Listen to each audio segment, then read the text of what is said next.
सत्ता आणि स्वार्थ आता हेच एकमेव सत्य आहे. पूर्ण महाराष्ट्र हळहळत होता. अगदी माझ्यासारखी व्यक्ती जी अजित पवारांविरुद्ध अगदी टोकाचं लढली, 15 वर्ष मी लढा दिला, तरी ज्या पद्धतीने त्यांचा अपघात झाला, अतिशय अस्वस्थ वाटत होतं. कुठेतरी काहीतरी चुकल्यासारखं वाटत होतं.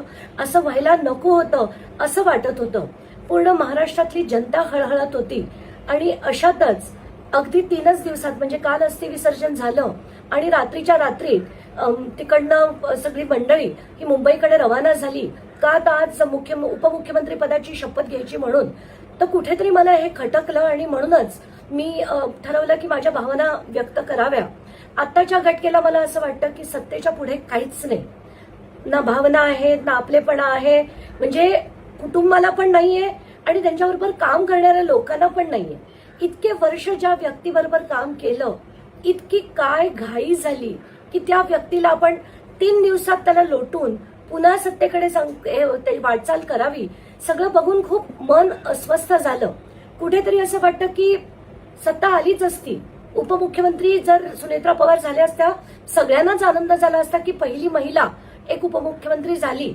पण इतकी घाई न करता थोडंसं थांबून जर केलं असतं तर हे जास्त बरं झालं असतं.